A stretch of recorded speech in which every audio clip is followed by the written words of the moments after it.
بسم الله الرحمن الرحيم. بناتي واخواتي وحبايبي، بعد غياب طويل معايا معلش لظروف خاصة يعني.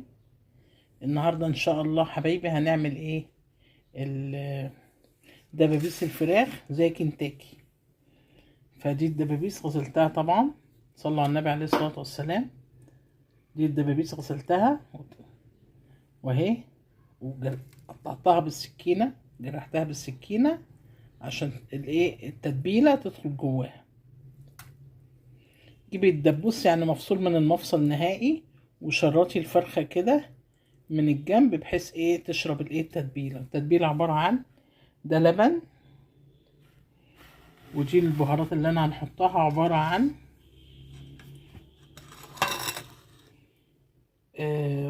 بصل بودرة، توم بودرة، فلفل اسمر، بابريكا، كركم، بتاع ده، بصل بودرة، توم بودرة، كزبرة، بصل بودرة، توم بودرة، شطة لو حابة تحطي او لا، بابريكا مدخنة، توم وبصل وبابريكا وفلفل اسمر وحبة كزبرة، نحطهم ونحط حبة ملح على التتبيلة، ونحط الملح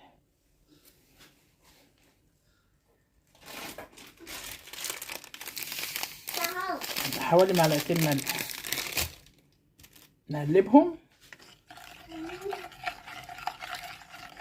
ونروح حاطين فيهم ايه الفراخ بتاعتنا، ونسيبها قيمة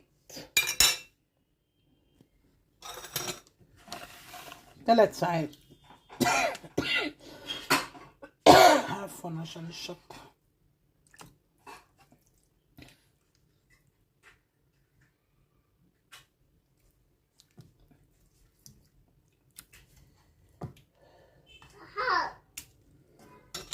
حطي بقى كده وتبلي، غطيها، نروح غطينها بالستريتش ونسيبها ايه 3 ساعات في التتبيله.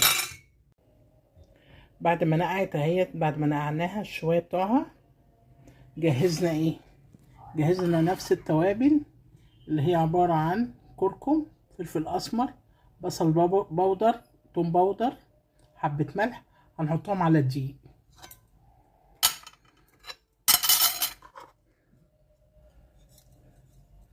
احنا قلنا نقعنا في ايه، نقعنا في لبن، ونفس البهارات ديت حطيناها ايه في التتبيله دي وسيبناها شويه على الاقل 3 ساعات. قلبي التتبيله اللي حطيتيها في الدقيق، نكون مجهزين ايه ميه ساقعه، ميه ساقعه اهي في حاجه غويطه، نحط عليها ايه ربع كوبايه، ربع كوبايه سيفن.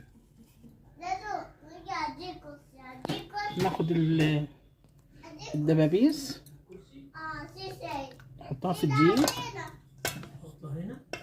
في الدقيق حطينا ايه الفراخ اهي، اي عندك فراخ بس انا عامله دبابيس، وتدوسي عليها بايدك، دوسي بايدك كده،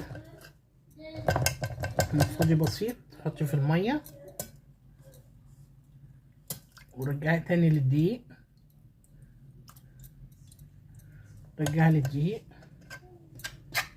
برضه نفس الحكايه بايدك، دوسي عشان يتغلغل اللي جوه. هنحط تاني في الميه، حاولي ان انت ايه تبدريها كلها بالدقيق. هنحط تاني في الميه،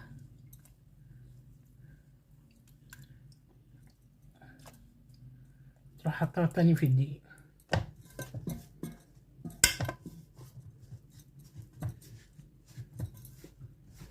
بصي دوسي كده، احلى من فراخ بره وارخص، وحاجه هتعمليها بايدك، ولادك هيطلبوها منك على طول، كانك خدتيهم مكان بره وقعدتي بيهم، وبيبقى اوفر واحسن.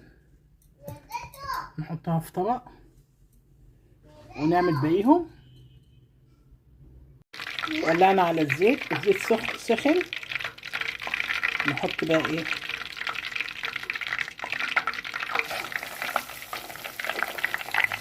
حاولي تخليها تستوي كويس، النار ما تبقاش عليها، اهدي، ونطلعها على ايه، على مصفى مش على مناديل ورق عشان تفضل مقرمشه. طبعا انت بتتفرجي عليا، بصي النار هاديه، نقلب فيها بالراحه كده، لازم تستوي كويس، يعني على الاقل شعله نار عندك، يعني على النار على العين الصغيره في البوتاجاز تكوني مولعه عليها، بس تكون النار مش شديده، يعني على العين القويه، وتطلعيها على ايه، على مصفى سلك. ليه؟ عشان تبقى مقرمشه. وانت بتتفرجي اشتركي في القناه واعملي لايك وايه، واكتبي لي في الكومنتات بتاعتك اذا كانت حلوه ولا وحشه، بس هتطلع حلوه ان شاء الله. طبعا انا بقالي كتير ما صورتش معاكم، ما نزلتش حاجه، بس ان شاء الله هنستمر مع بعض ان شاء الله. بيكم انا هكبر وبيكم هكون ان شاء الله، وارجو الاشتراك في القناه وتفعيل الجرس معايا، واعملي لي مشاركه معايا على اصحابك. عايزه تخليها سبايس ممكن، انا حطيت في التوابل حبه شطه. خلصنا، هنقدمهم مع البطاطس الشيبسي مع مكرونه مع صوص المستردة والصوص الباربيكيو وحبه كاتشب.